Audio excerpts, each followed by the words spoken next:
Para sa mga nakikinig sa atin ngayon, paano ba dapat natin tinatrato itong ganitong mga balita na arrest warrant mula po sa International Criminal Court, Attorney Conti? Una sa lahat, Orly, ang arrest warrant sa ICC ay by default secret. Yan. Mm. Ang kahapon po sinabi ng ICC ay wala pang public warrant of arrest o kumbaga wala pang kayang ibahagi sa ngayon ng ICC na warrant para sa publiko. Mhm. Pero, kaya unahan ko na yun, posibleng merong warrant of arrest pero secret ang classification. Actually, Ang mga dyan warrant ako, of arrest personally, kasi sa ICC, Orly, di ba, aha. against heads of state, against malalaking tao, ganyan. Kaya malaking pag-iingat ang ginagawa nila para masigurado mahuli yung tao.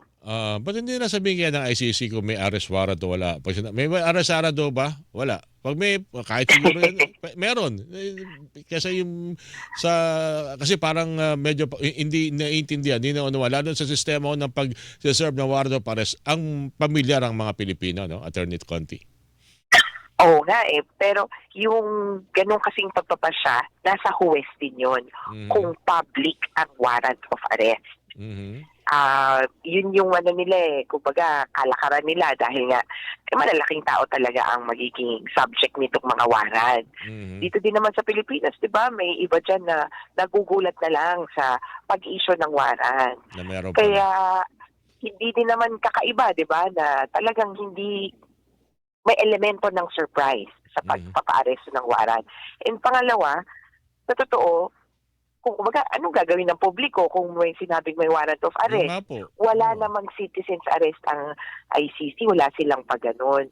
Kaya sabi nila, ididirihin namin itong warrant dun sa kayang magkumampan o gumawa, mag-execute ng warrant. Kaya kung ano man, kung merong mga warrant ngayon, naka-address ito sa authorities ng states parties ng ICC. At sa pagkakataong ito, ang kanilang magiging parang agent to serve kung meron talaga warrant para sa Interpol.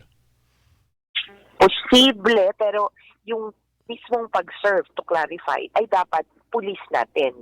Dahil member naman tayo ng Interpol, parang gano'n ang lumalabas. Sa Interpol dumaan yung pag-request for enforcement of the warrant.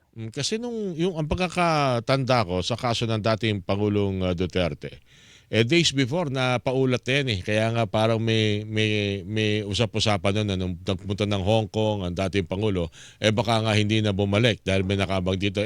Ibig sabihin, meron ng balita about his warrant of arrest from ICC. So, sa ganung pagkakataon, malalaman naman talaga kung meron talagang arrest warrant. Tama ba yun, Attorney Conti?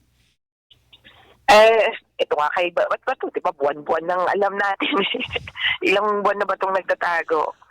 So, ang niyan, talagang, kumbaga, actually, ito sa warrant naman ni Duterte, hindi yung naging publiko until, I think, May 12, 2025. At a few days after siyang masurrender.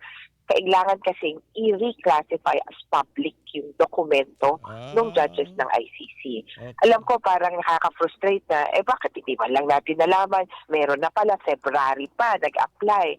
March 7, meron na pala. Again, wala pong role ang publiko sa pag-enforce ng warrant of arrest. Kaya kumbaga, need to know basis ang pagtingin dito sa warrant na ito. Anyway, kung meron man o wala, para kasi parang nagtatanong ka rito na parang may contest Ano sa tingin niyo? Meron. Oo nga Paano? Pero sabi namin, lang muna kasi baka marami pang usap na nagaganap. Mas okay na kung ako, hindi naman ako manghuhuli malaman ko na lang sa balita, nahuli na at na-surrender na sa ICC. Okay, so, dahil yun ang pinaka-importante para sa mga biktima. Ayun, alright. Anyway, iwanan natin dyan muna. Attorney Conti, kumusta po ba ang mga complainant, yung mga biktima po ng extrajudicial killings sa nakaraang administrasyon sa balitang meron na hong bagong lawyer, ang dating Pangulong Duterte? Una napapatanong teka, ano ba to? Okay, ganyan sila kasi nasanay na sila kay Kaufman at kumbaga yan ang mukha ng depensa ni Duterte. Nung medyo pinag-uusapan namin, na-realize sila, ano nga yung kung magpalit? wala pong epekto sa kanila at sa kaso nila yung pagpapalit ng abogado ni Duterte. Kinikilala din namin na karapatan niya yan. Mhm. Kaya sila, edi abang na lang kung sino yung susunod. Alam namin na handa naman yung prosecution. So magkaiba kasi yung team ng victims, magkaiba team yung ng prosecution. Handa naman yung prosecution na patunayan yung kaso. Ang hiling lang siguro talaga ng mga biktima, kasi pag ganyan na may magpapalit, baka ma-delay. Yung nga po Sabi nila, oo. paano yan? Baka sabihin, babasahin pa yung mga dokumento, masyadong marami. Mhm. Kaya doon lang sila nangangamba. Pero kung sino man yan, good luck daw po. Okay. Pag sinabing delay, hindi naman siguro ito taon. Hindi naman siguro hilingin ng bagong lawyer na pag-aaralan ng kaso, give me 10 years o 5 years. Hindi naman siguro ganun. Ay, no. Sapat siguro. Oo, hindi naman. Sapat na araw lang naman siguro. Ano po? Buwan actually ang posibleng delay ng change of counsel. Mhm. Pero sabi nga namin nung parang ino-objectify namin, tinitingnan namin. Una, magbubukas pa lang naman kasi ang trial. Nga po Actually, ka-announce lang a few weeks ago, di ba, na tuloy na ang May trial. trial Sa lang yung May nangyari. 27 may hearing. Dapat present yung abogado. At sabi ni Kaufman, sisiguraduhin niyang nandoon. Sinisigurado niyang nandoon sa hearing na yon. Kaya, pag-usapan pa lang doon yung schedule, kumbaga from the beginning ng trial, nandun na yung bagong abogado. Kaya may say na siya. Sana lang hindi niya sabihin, ay, bago lang ako. Pwede bang 2028 na ang hearing? Hindi kami papayag sa ganyan. Yung lawyer na bago, makakaalam ko na meron na ring pagkakataong sumasama, no po? Nakikibahagi sa defense panel. Well, sabi ni Kaufman, yun lang yung pinangahawakan nating public information. Ang sabi ni Kaufman, ito ay marami ng, kumbaga, alam kung ano yung kaso. At the same time, may wealth of experience sa ICC. So, tingnan natin kung dati nang nakapag-handle ng kaso, may ilang mga ganong pinagchichismisan na posibleng itong mga dating abogado ng mga dating akusado. Kasi alam niyo ba, ang chika ko lang sa ICC, paano ka nga naman kukuha ng abogado? Di ba yung referral din? So yung mga kakosa mo, kakilala mo rin, tama. yung mga kasama mo, pagtatanungan mo, ano bang ginawa ng abogado? Ikaw. So may roommates po siya doon, may kasama siya doon na 5 ibang katao na iba't iba yung stages ng proceedings. Posibleng nagpa-refer siya si Duterte doon. Kaya lang, ewan ko din ditong pahiwatig ni Kaufman, ang pumili pala ay si Kitty at si Hanilet. So, ewan ko kung paano sila nagpasya. So ang lalabas sa korte, desisyon ng dating Pangulo, hindi desisyon ni Kitty saka ni Hanilet. Yun ang mag-a-appear, ano po? Dapat, oo. Kaya kahapon nga nababahala kami. Nung una, parang ang sinasabi nga, si Sara daw ang pumili. At kumbaga si Sara ang magbabayad. Ganyan. Pero nakakagulat yung sinasabi kasi ni Kaufman, or hindi magulat, kumbaga nakaka-curious na kahapon sinabi niya, out of court sinabi niya na ang pumili daw ay si Kitty at si Hanilet. So, of course, with with vetting at saka with ratification o inaprubahan din naman dapat ni Duterte Kasi kung ayaw niya, hindi pwede yun. Tama nga. Pero kumbaga ang pumili, ang nag-vet, mukhang yung pinakabatang anak.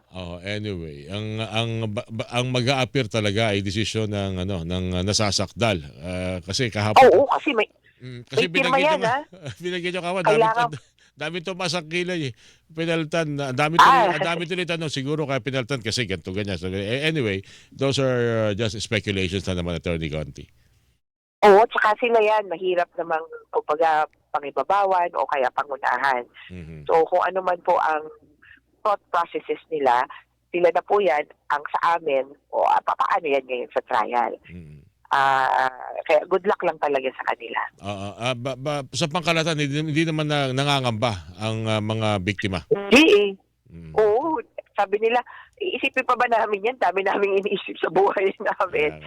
Ang hirap din na, kumbaga, lagi mong titingnan sila, yung kalaban, bago mo tingnan ang sarili mo.